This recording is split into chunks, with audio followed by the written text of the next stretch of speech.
गहराई को मापना चाहे तो वो उसको माप सकता है, किंतु जो ज्ञान सिंधु है, जो ज्ञान रूपी सागर है, अगर एक भक्त उसमें जितना गोता लगाता है, जितना उसमें गहरा उतरता है, वो उसकी गहराई को और अधिक प्राप्त करता है, वो उसकी गहराई तक कभी पहुंच नहीं पाता। ये ऐसा ज्ञान सिंधु, ऐसा खजाना है। किंतु आज हम लोग जो है अपने आप को एजुकेटेड अखवाते हैं, कहलाते हैं, हम कहते हैं कि हम पढ़े लिखे हैं, पढ़ा लिखा वर्ग है, और पढ़ा लिखा वर्ग होने के कारण आज हमारी जो रुचि है आज भक्ति में नहीं है, इन ग्रंथों में नहीं है, प्रभु की चर्चा में, महिमा में नहीं है। किंतु अगर हम पढ़े लिखे हैं, शास्त्र यह बात कहते हैं कि ये ऐसा ज्ञान सिंधु है, इसकी गहराई को मापा नहीं जा सकता। अगर हम एजुकेटेड हैं तो फिर हम इसकी गहराई को क्यों नहीं माप सकते? बाहरी सागर की गहराई को यदि माप सकते हैं तो इस सिंधु की गहराई तक पहुंचने में क्या दिक्कत है हमें? हमारी पढ़ाई, हमारी लिखाई काम क्यों नहीं आती हमारे? क्योंकि भक्तजनों, जो ज्ञान सिंधु सागर है, यहाँ तक पहुंचने के लिए केवल और केवल हमारे भीतर वो भाव, वो श्रद्धा होनी चाहिए। और यदि हमारे भीतर वो भाव, वो श्रद्धा है तो हम इसकी गहराई तक पहुंच सकते हैं, इसके तल तक पहुंच सकते हैं। यदि हमारे भीतर वो भाव, वो श्रद्धा नहीं है तो हम कभी भी प्रभु को जान नहीं सकते। हमारे लिए यह एक पाखंड ही रह जाएगा, इससे अधिक और कुछ नहीं है। इसलिए जो भक्त जन है, जब उन्होंने अपने जीवन में जाना तभी उन्होंने प्रभु की महिमा का गुणगान किया, उन्होंने प्रभु की कथा का व्याख्यान किया है, ऐसे ही उन्होंने कर डाला। इसलिए जो भगवान भोलेनाथ जो है वो हमें समझाने का प्रयास करते हैं कि अगर हम उस ज्ञान सिंधु को पाना चाहते हैं, हम अपने जीवन के मर्म को, अपने जीवन के उद्देश्य को जानना चाहते हैं, तो उसके लिए जरूरत है हमें ऐसे चर्चा की, हमें ऐसे व्याख्यान का कि जो हमें हमारे जीवन के विषय में बतला दे, जो हमें उस भगवान के विषय में हमें बता दे कि वास्तव में वो भगवान कैसा है, वो भगवान है भी या नहीं है, वो निराकार है का साकार है, ये बुद्धि जो सुलझा दे। क्योंकि ऐसे जब आप मनुष्यों की, ऐसे संतों की शरण में जाकर बैठोगे तभी आप जीवन की उस आनंद, उस सुख को प्राप्त कर पाओगे। अन्यथा आप जीवन में इस अशांति में ही अपने जीवन को व्यतीत कर इस संसार से विदा हो जाओगे। तो किसी को निमंत्रण देने की जरूरत नहीं पड़नी थी, किसी को बुलाने की जरूरत नहीं पड़नी थी।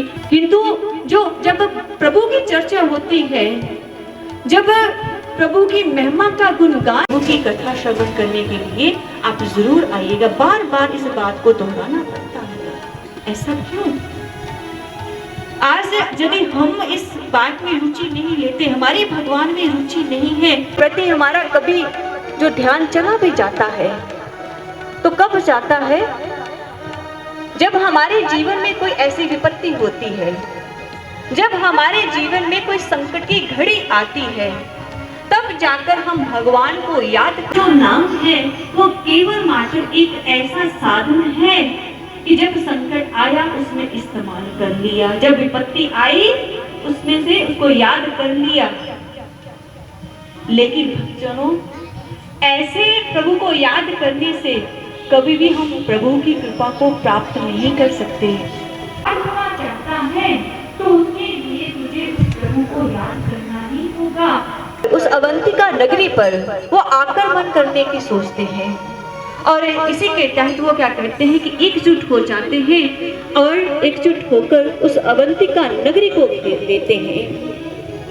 यहाँ पर हम थोड़ा सा विचार करके देखें कि जिस प्रकार जो राजे महाराजे जो थे वो मणि को पाने के लिए वो हर संभव प्रयास करते थे, गले की मणि की ओर देखते थे।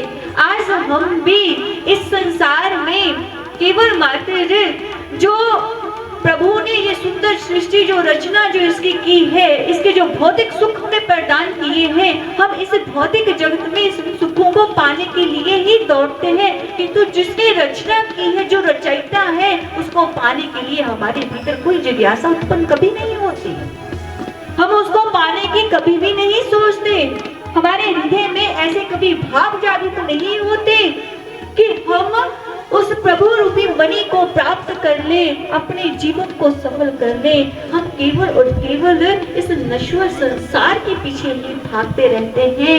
इस केवल मात्र इस संसार के जो मणि मनक के हैं, जो भगवान, जो महापुरुषों की नजरों में कंकर पत्थर हुए हैं, अपने जीवन में कुछ अच्छे कर्मों को कमा ले, तो अपने पीछे अर्जित कर ले इन कर्मों को, ताकि तो अपने जीवन में मोक्ष को प्राप्त कर सके। मंजिल भी दूर बड़ी, अच्छे तो कर्म कमा ले, सांसें मजबूर बड़ी है, जीवन के रहते प्रभु का दीदार कर, जीवन के रहते प्रभु का दीदार कर, उसकी भक्ति में जीवन सार कर, उसकी भक्ति में जीवन सार कर, उसकी भक्ति में जीवन सार कर, उसकी भक्ति में जीवन सार कर। जीवन दो चार घड़ी है, मंजिल भी दूर बड़ी है, अच्छे तो कर्म कमा ले, सांसें मजबूर बड़ी है, जीवन के रहते प्रभु का दीदार कर, जीवन के रहते प्रभु का दीदार कर, उसकी भक्ति में जीवन सार कर, उसकी भक्ति में जीवन सार कर।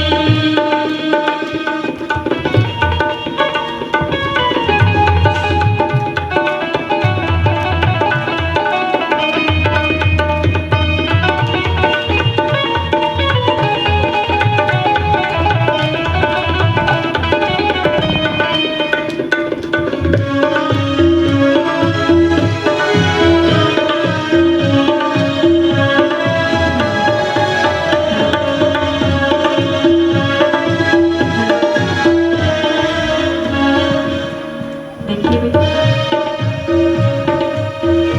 घर से नाराज हो गए हैं सारे, जितने भी लोग बैठे हैं घर से नाराज हो गया है। सर्दी लग रही है, जो जबरदस्ती बिठाया गया है, बता दीजिए अगर मंदिर वालों ने जबरदस्ती बिठाया जहाँ की कमेटी ने,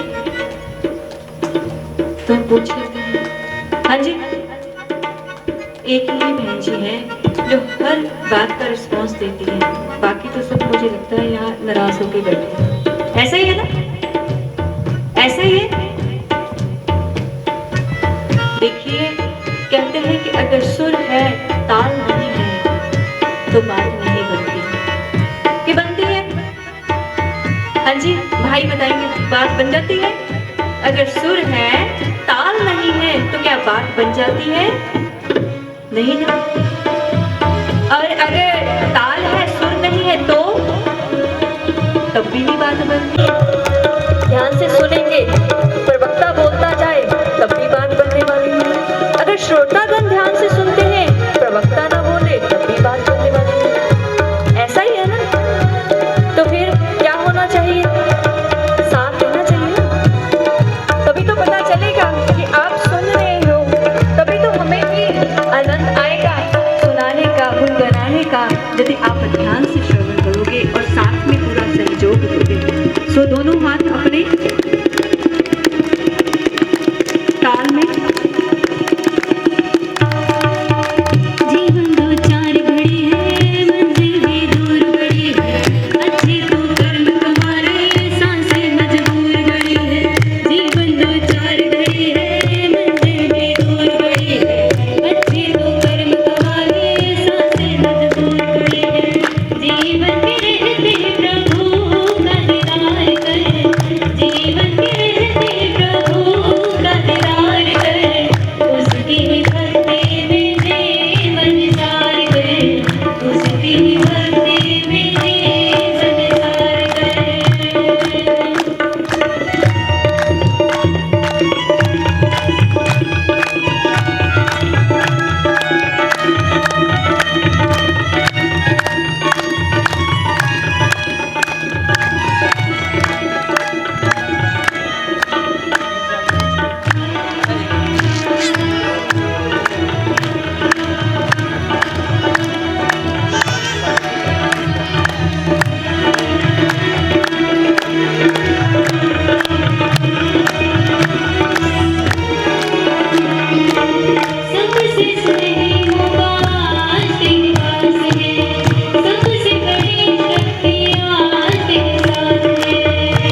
इसमें कोई शंका नहीं है, कोई संशय नहीं है, कोई दो राय नहीं है कि वाकई में यह जीवन जो है बहुत अनमोल है।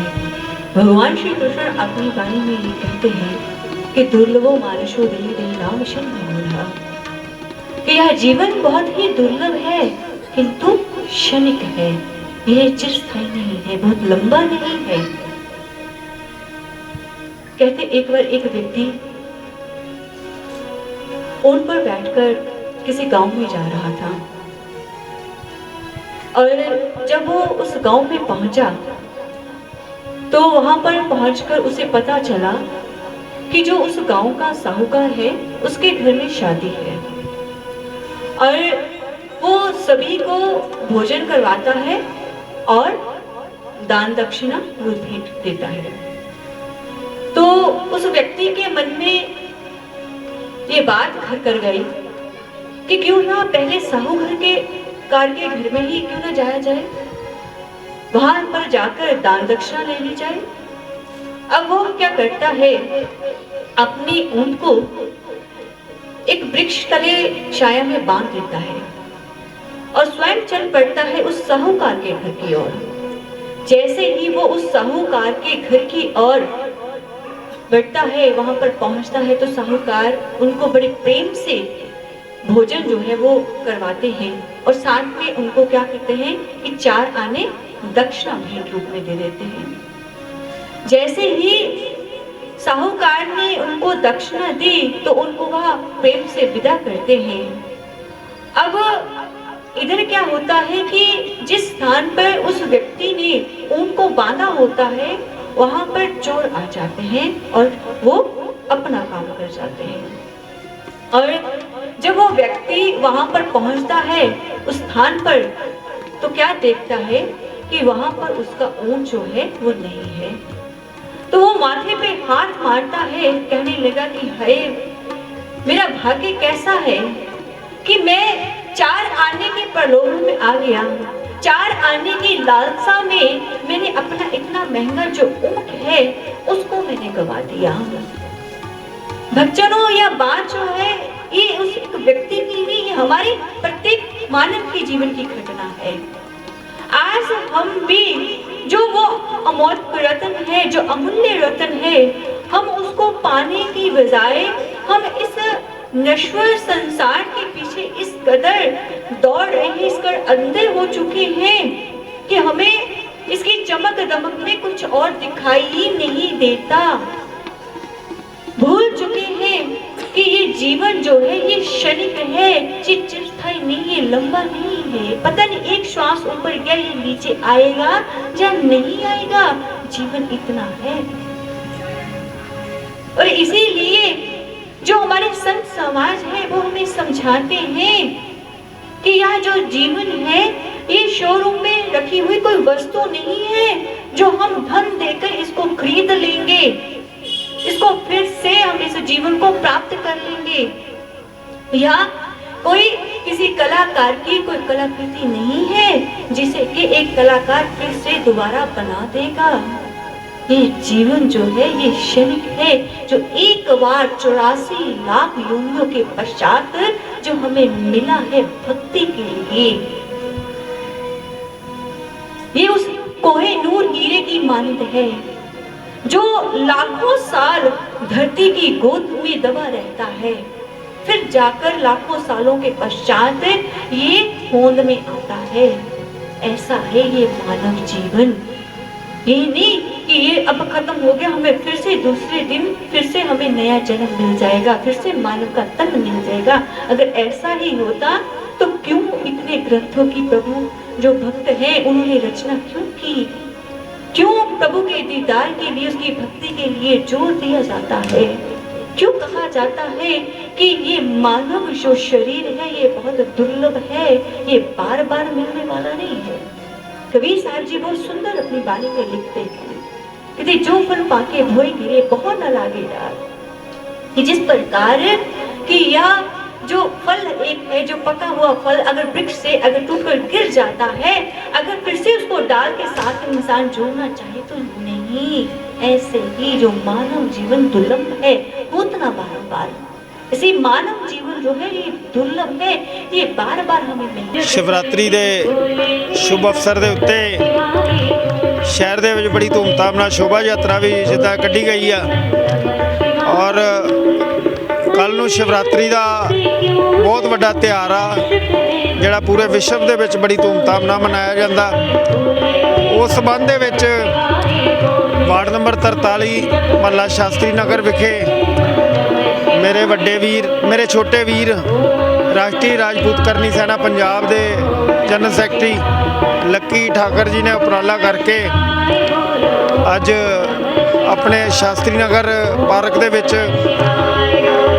ਸ਼੍ਰੀ ਦਿਵਿਆ ਜੋਤੀ ਆਸ਼ਰਮ ਗੌਤਮ ਨਗਰ ਤੋਂ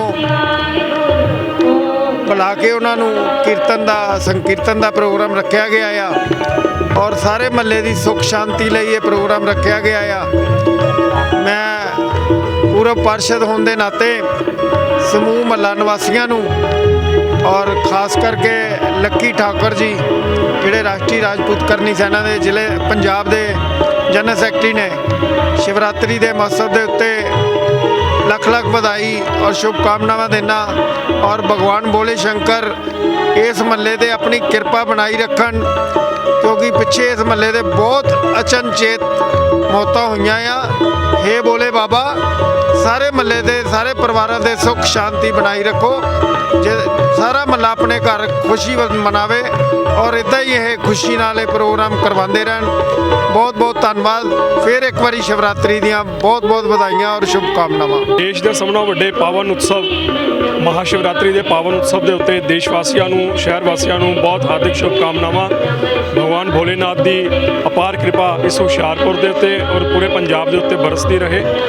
ਔਰ ਅੱਜ ਬੜਾ ਸੁਭਾਗੇ ਦਾ ਦਿਨ ਕਰਨੀ ਸੈਨਾ ਦੇ ਅਧਿਕਸ਼ ਸਾਡੇ ਵੱਡੇ ਵੀਰ ਲੱਕੀ ਠਾਕੁਰ ਜੀ ਜਿਨ੍ਹਾਂ ਨੇ ਸਮੇਂ-ਸਮੇਂ ਦੇ ਉੱਤੇ ਧਾਰਮਿਕ ਆਯੋਜਨ ਕਰਾਉਂਦੇ ਰਹਿੰਦੇ ਆ ਔਰ ਅੱਜ ਆਪਣੇ ਇਸ ਵਾਰਡ ਦੇ ਵਿੱਚ ਦਿਵਯ ਜੋਤੀ ਜਾਗਰਤੀ ਸੰਸਥਾਨ ਦੇ ਨਿਮਿਤ ਇਹ ਭਗਵਾਨ ਭੋਲੇਨਾਥ ਦੇ ਮਹਾਸ਼ਿਵਰਾਤਰੀ ਦੇ ਪਾਵਨ ਅਵਸਰ ਦੇ ਉੱਤੇ ਧਾਰਮਿਕ ਆਯੋਜਨ ਕੀਤਾ ਹੈ। ਵਧਾਈ ਦੇ ਪਾਤਰ ਨੇ ਕਰਨੀ ਸੈਨਾ ਦੇ ਅਧਿਕਸ਼ ਲੱਕੀ ਠਾਕਰ ਜੀ ਔਰ ਇਸ ਵਾਰਡ ਦੀ ਸੁਖ ਸ਼ਾਂਤੀ ਵਾਸਤੇ, ਇਸ ਦੇਸ਼ ਦੀ, ਇਸ ਪ੍ਰਦੇਸ਼ ਦੀ ਔਰ ਇਸ ਹੁਸ਼ਿਆਰਪੁਰ ਦੀ ਸੁਖ ਸ਼ਾਂਤੀ ਵਾਸਤੇ ਔਰ ਵਿਕਾਸ ਦੇ ਵਾਸਤੇ, ਤਰੱਕੀ ਵਾਸਤੇ ਇਹ ਧਾਰਮਿਕ ਆਯੋਜਨ ਕੀਤਾ ਗਿਆ ਹੈ ਔਰ ਵਧਾਈ ਦੇ ਪਾਤਰ ਨੇ ਲੱਕੀ ਠਾਕੁਰ ਜੀ ਔਰ ਉਹਨਾਂ ਦੀ ਸਾਰੀ ਟੀਮ ਵੀ ਬੜੀ ਵੱਡੀ ਗਿਣਤੀ ਦੇ ਵਿੱਚ ਇਹਦੇ ਮਾਤਾਵਾਂ, ਭੈਣਾਂ, ਭਰਾ, ਬੰਧੂ ਸਾਰੇ ਇੱਥੇ ਭਗਵਾਨ ਸ਼ਿਵ ਦਾ ਆਸ਼ੀਰਵਾਦ ਲੈਣ ਆਏ ਨੇ ਔਰ ਦਿਵਯ ਜੋਤੀ ਜਾਗਰਤੀ ਸੰਸਥਾਨ ਦੀ ਭੈਣਾਂ ਵੱਲੋਂ ਬਹੁਤ ਹੀ ਵਧੀਆ ਕੀਰਤਨ ਇੱਥੇ ਸਾਨੂੰ ਸਤਸੰਗ ਸੁਣਨ ਨੂੰ ਮਿਲ ਰਿਹਾ ਹੈ ਔਰ ਅਸੀਂ ਇੱਕ ਵਾਰ ਫਿਰ ਤੋਂ ਭਾਰਤੀ ਜਨਤਾ ਪਾਰਟੀ ਜ਼ਿਲ੍ਹਾ ਹੁਸ਼ਿਆਰਪੁਰ ਵੱਲੋਂ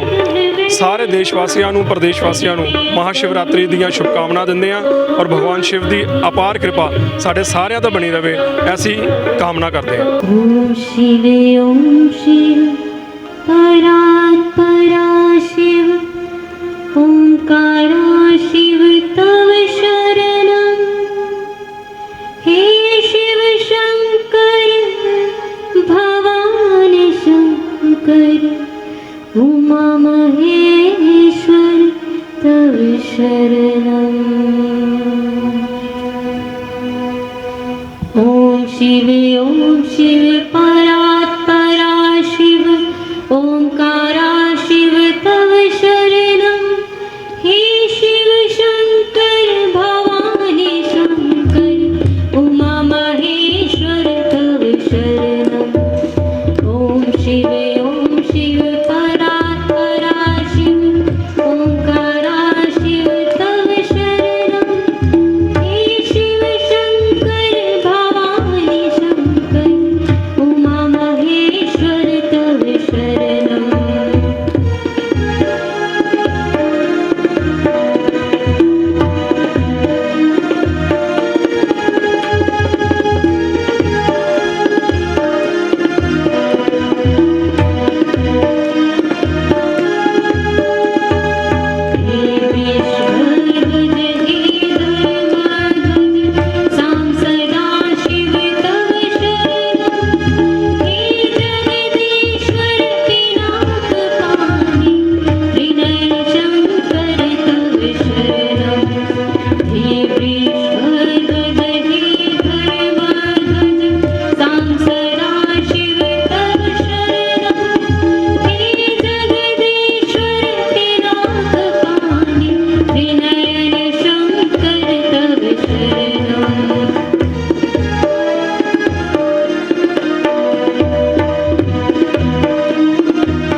ਦੇ ਉਪਲਕਸ਼ ਵਿੱਚ ਵਾਰਡ ਨੰਬਰ 42 ਕੱਚੇ ਕੁਆਟਰ ਦੇ ਸਮੂਹ ਇਲਾਕਾ ਨਿਵਾਸੀਆਂ ਨੇ ਮਹੱਲੇ 'ਚ ਅਮਨ ਸ਼ਾਂਤੀ ਲਈ, ਸ਼ਹਿਰ ਦੀ ਅਮਨ ਸ਼ਾਂਤੀ ਲਈ, ਤਰੱਕੀ ਲਈ ਸ਼ਿਵ ਕਥਾ ਦਾ ਆਯੋਜਨ ਕੀਤਾ ਸੀ, ਜਿਹਦੇ ਵਿੱਚ ਬਹੁਤ ਹੀ ਰਸ ਭਰੀ ਸ਼ਿਵ ਕਥਾ ਦਾ ਸ਼੍ਰੀ ਨੂਰ ਮਹਿਲ ਵਾਲਿਆਂ ਨੇ ਜਿਸ ਕਥਾ ਕੀਤੀ ਹੈ ਔਰ ਬੜਾ ਆਨੰਦ ਆਇਆ। ਮੈਂ ਸਾਰਿਆਂ ਨੂੰ ਮਹਾ ਸ਼ਿਵਰਾਤਰੀ ਦੀ ਸ਼ੁਭ ਕਾਮਨਾ ਦਿੰਦਾ ਹੋਇਆ ਇਲਾਕੇ ਦੀ, ਸ਼ਹਿਰ ਦੀ, ਦੇਸ਼ ਦੀ ਖੁਸ਼ਹਾਲੀ ਦੀ ਕਾਮਨਾ ਕਰਦਾ। ਮਹੱਲਾ ਕੱਚੇ ਕੁਆਟਰ ਦੇ ਵਿੱਚ ਜੋ ਸਾਡੇ ਬਹੁਤ ਹੀ ਪਿਆਰੇ ਮਿੱਤਰ ਲੱਕੀ ਠਾਕਰ ਜੀ ਵੱਲੋਂ ਔਰ ਮਹੱਲਾ ਨਿਵਾਸੀਆਂ ਵੱਲੋਂ ਜੋ ਭਗਵਾਨ ਸ਼ਿਵ ਦੀ ਕਥਾ ਦਾ ਕਾਰਜਕ੍ਰਮ ਸ਼ਿਵਰਾਤਰੀ ਦੇ ਉਪਲਕਸ਼ ਕੀਤਾ ਗਿਆ ਹੈ, ਉਹ ਮਹੱਲੇ ਦੀ ਸ਼ਾਂਤੀ ਵਾਸਤੇ, ਸੁੱਖ ਸਮਰਿੱਧੀ ਵਾਸਤੇ। ਔਰ ਮੈਂ ਇਸ ਲਈ ਅੱਜ ਦੇ ਇਸ ਸ਼ੁਭ ਦਿਨ ਤੇ ਸ਼ਿਵਰਾਤਰੀ ਦੇ ਸਭ ਸ਼ਹਿਰ ਨਿਵਾਸੀਆਂ ਨੂੰ, ਇਸ ਮਹੱਲਾ ਨਿਵਾਸੀਆਂ ਨੂੰ ਵਧਾਈ ਦਿੰਦਾ ਔਰ ਪ੍ਰਮਾਤਮਾ ਅੱਗੇ, ਸ਼ਿਵ ਜੀ ਮਹਾਰਾਜ ਅੱਗੇ ਬੇਨਤੀ ਕਰਦਾ ਕਿ ਜੋ ਮਹੱਲਾ ਨਿਵਾਸੀਆਂ ਨੂੰ ਸ਼ਾਂਤੀ ਲਈ, ਸੁੱਖ ਸਮਰਿੱਧੀ ਲਈ ਇਹ ਅੱਜ ਦਾ ਜੋ ਕੀਰਤਨ ਕਰਵਾਇਆ ਇਹ ਸਫਲ ਹੋਵੇ, ਮਹੱਲਾ ਨਿਵਾਸੀਆਂ ਨੂੰ ਇਹ 'ਚ ਸਫਲਤਾ ਮਿਲੇ, ਆਉਣ ਵਾਲਾ ਸਮੇਂ ਖੁਸ਼ੀਆਂ ਭਰਾ ਹੋਵੇ ਔਰ ਸ਼ਿਵਰਾਤਰੀ ਦੀ ਆਪ ਸਭ ਨੂੰ ਬਹੁਤ ਬਹੁਤ ਵਧਾਈਆਂ।